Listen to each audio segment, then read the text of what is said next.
Good afternoon, everybody. Hello, welcome to Lyrical Life Lessons. I'm Kelsey Miles, and this is Joanne Adducci, amazing Hello. woman. I'm so glad we started doing this. I am too. Oh my gosh. I am too. I can't even believe that this is our fourth episode and our fourth conversation. Hello, welcome to Lyrical Life Is Lessons. that me? How is that me? I don't think that's me.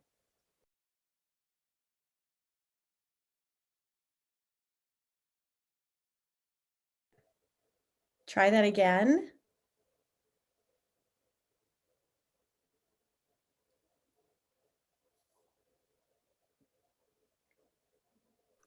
We're going to get this right one of these times. This is what I love about doing it live is that I don't know. I am muted. I think I'm muted on all fronts. Nope, I think we're good now. I think the third one was definitely me, so I don't know. It's so much fun to just be authentic. I don't even care when we mess up like that because we don't plan our conversation before this anyway. So it just shows how authentic we are. We're here to have a conversation. Step out, people. Like, just step out.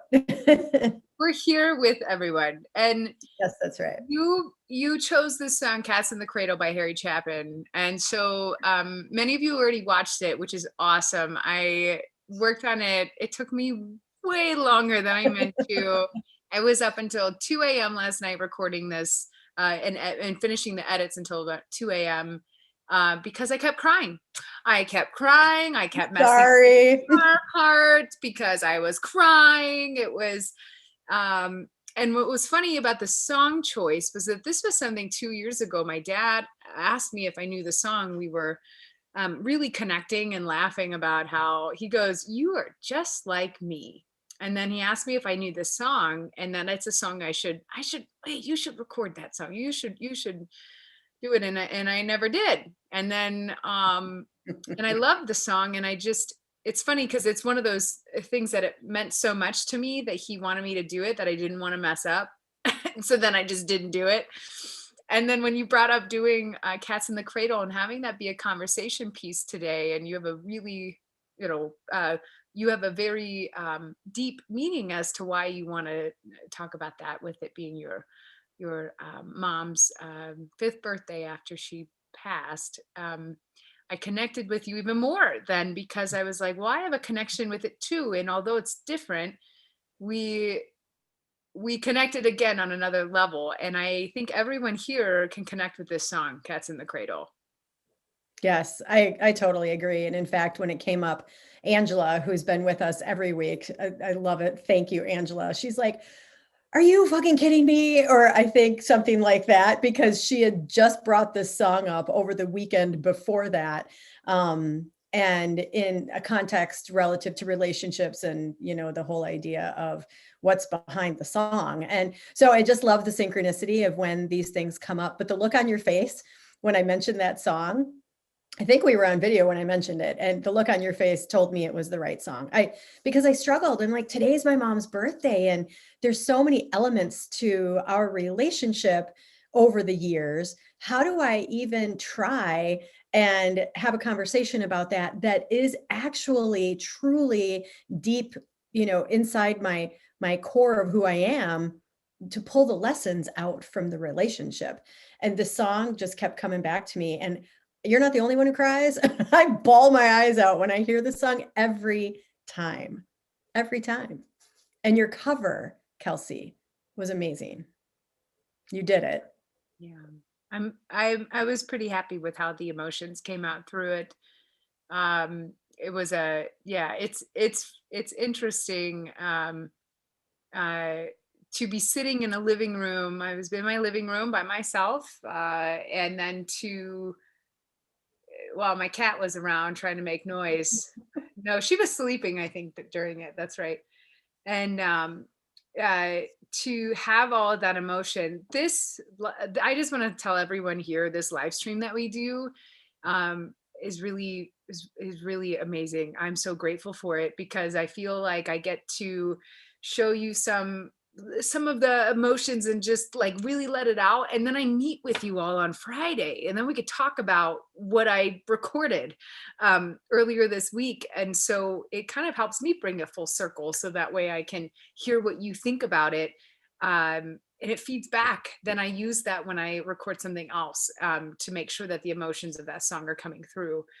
And this one, the emotions were so clear through this one. We talked a little bit about this already, Joanne, and I think we should start to dive in. And one of the things I was hoping you would share with everyone is more about, this being your mom's birthday. This is the fifth after she's passed, and that kind of how you became you in that transition, and that really catapulted a lot of what you're doing right now. It did, and it has. And it's interesting because I call it the circle of life, which is what this song resonates with me about, the circle of life. Like the dad was one way, and then the son sees him in that element and he grows up, and, then he's that way. The son is that way. It's the circle of life. And my my mom and I had a really, we had a really great relationship when you peel apart the basic elements of what a relationship is. And the ebbs and flows of a relationship can cause, angst and turmoil and all the things. But what I realized, and I started to realize before she was diagnosed with terminal lung cancer, but like 11 months before she passed, was something was changing inside of me, and I couldn't quite put my finger on it, but the synchronicities were coming alive. We started to talk about it a little bit in Finding Your Truth, our first episode, which was so much fun. But I really started to listen and recognize that something was changing and shifting inside of me, and I couldn't quite put my finger on it. And then she got sick, and I was able to navigate her last 11 months with a lot of peace and a lot of no regret. Like I had no regret about the full circle of our relationship, because I had let a lot of what I was holding on to that pissed me off about her go. Like I realized it wasn't something that needed to be part of my life moving forward. But that didn't really mean that I was yet living my own life. And when she died, she took me with her. She took this piece of me that was so ingrained in our relationship with her. And it really is what cracked me open even wider. And I've just recently realized the enormity of her taking me with. And that big piece of my, yes, mom, I'll do anything you ask me to do. I'll be just like you, saying yes to everything. With her, and how it just changed my view of my own life. And so I started to unravel all the things that I had compartmentalized and put away for so long. And then I started to unpack that. So I unraveled, I unpacked, and came to the realization that I had a whole different truth to be living, that I didn't need to be living in the expectations she had of me, that's how I had been living, and expectations that other people had of me. And, my mom's existence on this earth was one built on her own experiences. And I started to have a lot of gratitude for how she navigated that, and how she really did the best she could. And her best wasn't necessarily mine to take and repeat again, that circle of life. So I look at her passing and her taking me with as the crack in the door that led me to believe that I was going to be something completely different, that I could step into my own truth. And that's why this song resonates so much with me, because when my mom passed, the month after, I went to a medium event where a medium who actually, she specializes, and she's an evidential psychic medium who specializes in people dealing with the grief and getting through someone's passing. So it was the perfect event. And this woman's amazing. She lives here in Wisconsin. She is so good. Her name's Molly Morningstar. I will tell everybody about her. But my mom came through, and it was only a 2-hour event, but I had like 15 minutes. In fact, Carrie, who's with us today, she was with me. She was with me the day my mom died. We were driving to see my mom. And then Carrie was with me when we went to see Molly. But my mom said, Joe, through Molly, she said, Joe, I really understand now why you had to work as much as you did and why you weren't, around and why you did what you did. And it was that moment when I'm like, oh my gosh, that's her way of forgiving me for being this way, when essentially that way was exactly how she was when I was younger. She worked, she cleaned, she chose things over spending time with us, with me as the middle child and all the things. And she kept herself really busy, always doing something, always doing something. And I was like, oh shit, that's me. I've become that person and it wasn't serving me, and she's forgiven me. So she took me with her, she cracked me open, then she forgave me for a piece that I always carried guilt with. Yeah. And so I'll take a pause, because the guilt piece and the feeling of guilt that you can have when you're in the middle of life and months go by and you don't communicate with somebody is really deep and really serious. So It really is. Thank you for sharing that. We talked about how we didn't dive into our stories on the first one, with which was finding the truth. And I we both knew we would start to unravel, and we haven't, and this is only part of this tip of the iceberg. just the tip of the iceberg. And yeah, and Angela is bringing up a comment that you just said. When she died, she took me with her.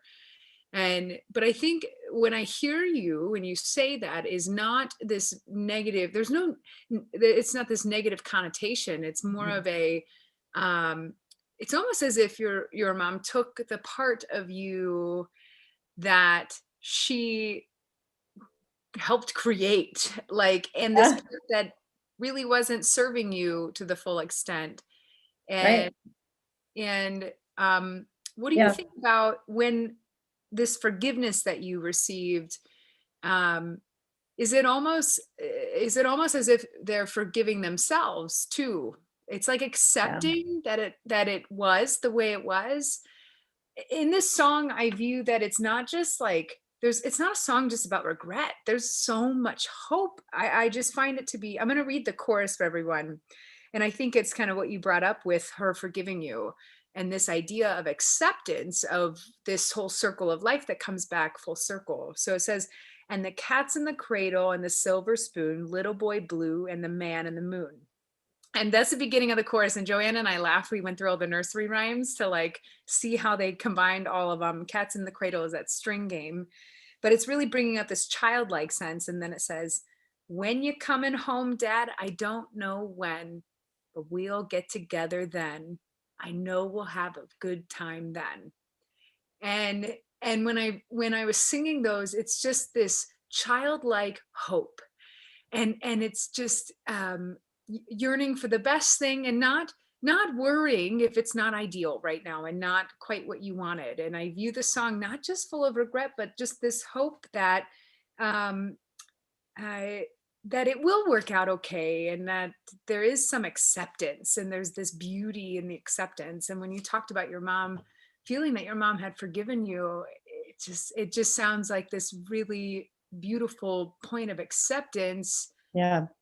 And um Oh, I wonder when you heard that, though, like, how yeah. were you able to forgive and accept yourself more for Yeah. having Yeah. done those things that maybe you realized didn't serve you? Oh, for sure. And it's interesting because the way you just read that and the way that you sang it and the way that I hear it just connected yet another deeper dot for me. And as part of what I do, I connect dots. So I connect dots from present experience or present action to past experience. And that helps me move forward. And I've gotten really good at it. And the more I do, the deeper I go in my healing. Which is why it's so exciting to be able to then help other people make those own realizations for themselves. And Angela said, I'm sorry, you made me cry. Angela said, no, she took the story that was hers in you and did not serve you anymore. Love that, Angela. And it's an element of that. So when I was conceived, my mom, and when I was born, while she was pregnant with me, she needed something specific from me. And I learned this through therapy when I asked some questions of my therapist, and she needed me to be a specific way to fill her own need, to serve her. So I glommed onto that. I knew that as a in utero trauma, whatever you want to look at it, emotionally intelligent soul, I knew what she needed and I became that. So when you just said, when you coming home, Dad, I don't know when, but we'll get together then. We'll have a good time then. The home isn't necessarily the physical location. It's the home of who you are. When you come home to yourself, we'll have a great time then. And whew.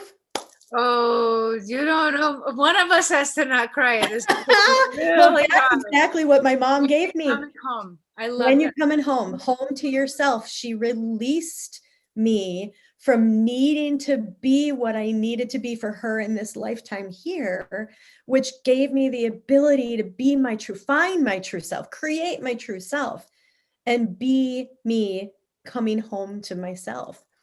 So this song even has more meaning now, which means I'll probably cry even more when I hear it. No. And when you found your own truth and everything and really kind of leaned into that, I wonder if then in that moment, that home that you now have, that's the place that you can have the best time with them. It is, absolutely, when you can be authentic to yourself. And you mentioned forgiveness, and it is absolutely the ability to forgive. And whether that forgiveness happens in the physical format, like when we're literally physically here on this earth, or it happens between the people when one of them is passed, if it's energetic, it still matters. The forgiveness is it still matters. It's still relevant. It still gives you the opportunity to move forward because you free yourself. And my mom forgiving herself through forgiving me allows me to move forward even further. Yes. Because she's washing away any of the stuff that she's carried with her entire life. Yes. Her entire life. So it doesn't even matter if it happens here. Physically. Right. No, right. And this forgiveness is, I view it as it doesn't even necessarily have to involve both people. You can just be on your end. But then it's amazing that once you do that, then what opens up, what does that home look like? Well, now it's going to be more welcoming. So there can be more conversations and acceptance on both ends. I love that we're really uncovering this song in that realm, because most people view this song, and I shouldn't say most people, but most of the reviews that you'll read or that it's just a song full of regret about this father. And I really just don't see it fully like that because of the way that my dad and I connected over it. And that there was this moment where we connected over it and we were laughing about how much I'm like him. And how I'm working all the time and I don't really have time for him. I really connected with the college one about the Marquis' dad, like, hey, nice to see you, love you, bye, right. Man, like I missed out, and I missed out on opportunities to connect with him when he did have more time, because he was always working when I was younger. Right. But I took that with me. So I'm a hard worker now. So I'm so grateful. It is the ebbs and flows. I know Carrie had said, sometimes in life, we have to do the thing. We have to do the life. We have to do the job. We have to do the laundry. We have to do whatever it is that might get in the way of spending the other time together. But it's a balance. And you're right, regret is no way to live. No. And when you can find your way past the regret and have true acceptance for the way it is, the compassion that comes with the reason the other person was and is the way they are, that forgiveness becomes so much more powerful, because the acceptance and the forgiveness and the awareness all wrapped together allow you to move forward. And how lucky are we now? When he wrote that song, they didn't have cell phones. They couldn't easily reach out and, have a quick text or have a quick conversation. How lucky are we now that we can do that? Like, we can have that conversation, a quick text. Hey, I love you. I'm thinking about you. I'm on the road. I can't call right now, but you're on my mind. Yes. Okay, that's not hard, but and then it keeps us connected, Yeah. So we're so Absolutely. lucky. We really are. I really want to dive into this idea of the home that you brought up, and Angela is on the Angela, I'm feeling you. I'm feeling you in the comments. Exactly. Yes. Yes. Yes. Yes. So when you come home to yourself, I want to bring it back to when you're coming home, Dad. I don't know when, but we'll get together then. In the song, it sounds like this, house. It's a house, not a home, right? It's this house. Right. And it's so, it doesn't have to be that way. And I really believe this idea of creating and accepting, forgiving, open, loving home that there's no address. It is. And it's this thing that's beautiful that you build with one other person. It's just you and that person. And what happens is when we get into regret, and we talked about this before, Joanne, is that when you get into regret, you are really, it's you and your brain having this thing happening, and you're not inviting the other person. So it's really not helping this home and this relationship that you have. And so when we really get into having a relationship and then creating the home, and whether or not they're here in person, breathing, living or not, you can still create that, and that safe Absolutely. space. And that's the beauty of that line for me now, because of this conversation we're having, what Angela just said about back to your core, to your truth, feeling free to connect, like when you're coming home, I don't know when, we'll get together then, we'll have a good time then. And it's this pure acceptance and love that just happens there. And It I is. feel that in the song. I just feel this father being so proud and so happy and Right. so understanding. Right. And so although looks like they really aren't connected, I actually view it as like, you can hear it when the son talks about, you see, my new job's a hassle and the kids had the flu, but it's sure nice talking to you, Dad. It's been sure nice talking to you. And there's this just mutual understanding and love there. Like it may not be exactly the relationship you want, but there's something really beautiful that's there. Right. I don't know why when you read the lyrics, it makes me really attach to the experience of life. But that's the whole point of what we're doing. Lyrical Life Lessons, right? The whole point of what we're doing is allowing song, music, the art behind the writing to really bring us back to ourselves. And that's why this life lesson, the idea behind this song, and why we titled this podcast Life Lessons We Learned Too Late, is because it's easy for us to look back and go, well, crap, I could have. Why didn't I? There's regret, there's shame, but that's not the place to live. The place to live is in this beautiful existence we have right now, and move forward. Yes. Take the time to get through the fear. There we are. The fear of stepping into the phone call, even if it's been 2 months or 3 months, right? The fear of really taking the action to reach out and doing it all from love, right? The love of what you have for yourself and the person, and just take the action, because we can be crippled by the fear. We can be crippled by the fear. I know there would go months in, like I think probably 2 months was the most time between my phone calls to my parents. And I know that they sat and had conversations about it. Like, where's Joe? Why is she working so much? Why is it this way? Why don't we hear from her? Why? When I was doing life, work and kid and sports and, friends and all the things seemingly more important than the chance to reach out and have the conversation.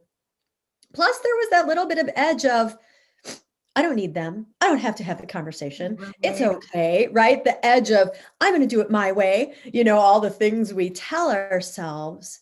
And it's really incredible to know you can have you have the choice to step into that action and move beyond what might be in front of you, which is actually the true power of the life lesson here. Like, reach out, take Reach action. out and take action. Reach out and take action. And in this song he does it at the end, and I want to comment on Carrie and Kim's comment too. Absolutely, the this home idea, I was stretching it some because I realized that it was more holistic than just simply, A like, place. in the beginning it's this kid saying like, hey, I know you're gonna go out to work, but when you come home we're gonna have fun. I just know it. When you come home you're gonna have fun. And then the college kids goes away and the dad's like, when you come home it'll be fine. And then at the end I agree, it's this like, when you come home, when you maybe pass away and then you meet me in that place together. It gets really sad when you think of that. And it still has a sense of, so anyway, I'm just saying I totally agree with Carrie and Kim there, especially at the end. But what I want to highlight is how the word home, it changes through the song. And so I just think it's so Mm. neat we can bring it into even something more holistic, where you've essentially come home to your mom, where you've connected, and she's not here, but you've created, there's a home there. There's a home of Absolutely. connection and acceptance. So it's Absolutely. so cool.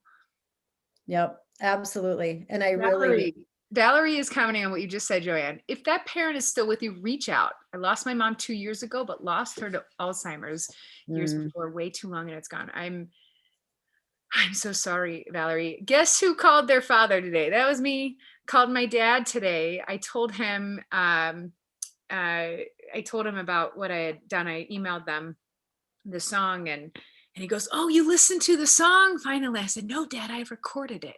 And he goes, "Really?" And so anyway, I'm excited to hear how what he thinks about it.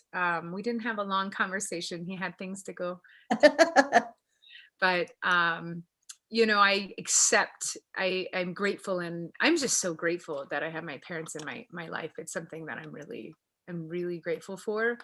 And I mhm, I wish I did more of connecting. Just like Valerie brought up, of call them, do the thing, call them. You don't have to overthink it. It can be simple. You could even text something like what Joanne, you were saying before. We could text and say, hey, thinking of you. I love you. It'd be yeah, great. it is. It's such a great opportunity. And I think, as I love that Carrie and Kim and Angela and Valerie and Melanie, that they're having a conversation as we're having this conversation, that they see each other, that they feel each other in this, and that they can share their interpretation too. And, um, because we interpret based on experience. We interpret based on the moment that we're inside of and what's in front of us. And then when we have the opportunity to share, it's the great opportunity to learn from each other. And I've had many a relationship that's gone on months or years, like friends, years, where we haven't had the constant communications. It is tough to have ongoing communications with everybody in your life that you may want to do that with. So it's just an opportunity to realize that there's grace and there's hope and there's always that relationship connection available to us when we just step out of the fear of what they might think if we reach out now. Like, I love that you called your dad this morning. Angela just said she called her dad too. I love it, Angela. I love it, Angela. Kim, the feeling is mutual, because thanks for giving us a way to think differently. The feeling is mutual. We are all here chatting together. So like, I love your comments, yours and Carrie's. Joanne, you just said something which was really great, and getting over, and we brought up fear. This is the 4th episode. We now have a name, Lyrical Life Lessons. Was that Angela? It was Angela. When Lyrical Life Lessons is now the new name of what we're going to be calling this, which is awesome. We brought up fear again. We are going to see how long we can do this weekly live stream without doing a fear-based one, because I think we bring it up every time. But I really want to focus on this just for a few minutes. This whole idea of when you want to reach out to someone you haven't for a while, and how we get in our own heads, and how about this relationship, right?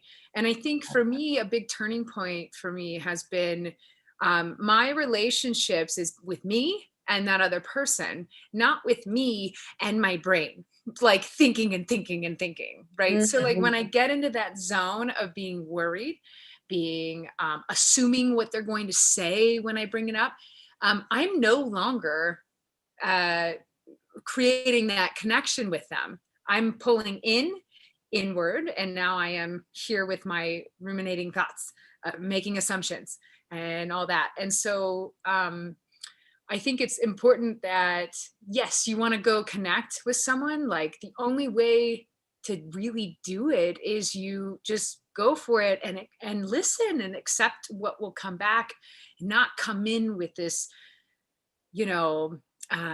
predetermined fate of how the conversation will go, right? Because it will never be fulfilling, and it won't be real. Right. Absolutely. Brene Brown talks about the stories we make up, the stories we tell ourselves, and the stories we tell ourselves actually all live up here in the brain. They all live in exactly what you just said, where we make assumptions. And when we make assumptions, it really puts us in a place of not knowing anything. We don't get the opportunity to really listen, because we're, as you said, ruminating. And we have to stop telling ourselves stories, because those stories come from our own perception of what we think the other person is thinking and going through and feeling, when we don't know, because we haven't asked, or we're not curious enough to ask. You just have to ask. And if it's coming from a place of what you really focus on in your work, which is love.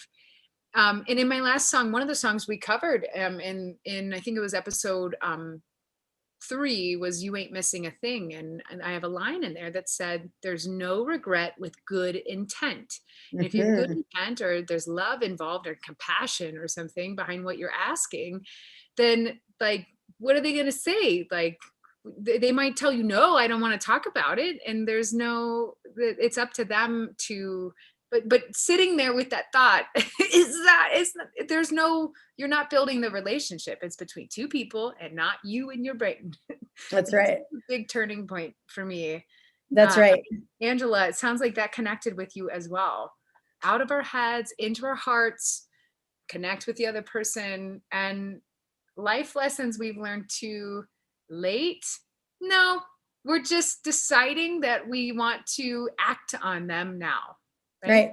Right. Oh, absolutely. If we'll go to the point of spirituality here, where we are fully supported and divinely guided.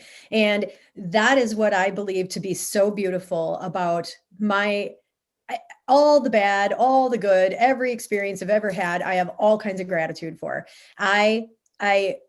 Sure, I could wish some things hadn't happened because they were super painful and awful. But when I look at them now from a witness standpoint, and I look inside at what I've learned and gained from them, I have gratitude. It's all from love, from love. And that's where we are in our hearts. When we're in our heads, it's fear, it's logic, it's like over analyzing, all of that stuff. And so to be able to get to the point of full gratitude for everything is really a full circle life, because I also have the compassion and then the gratitude for the things in my childhood and relationship with my mom that maybe in the moment I was like, huh, I don't get that. That pisses me off. What's going on? But now I look back at it, I'm like, oh, okay. I understand where that came from her world into mine. And now I get to do whatever I want with it. I get to create my own Right. existence. And that's the lesson I'm getting out of this. And this song, whew, it really brings it full circle. It really does. Home. It really brings it home.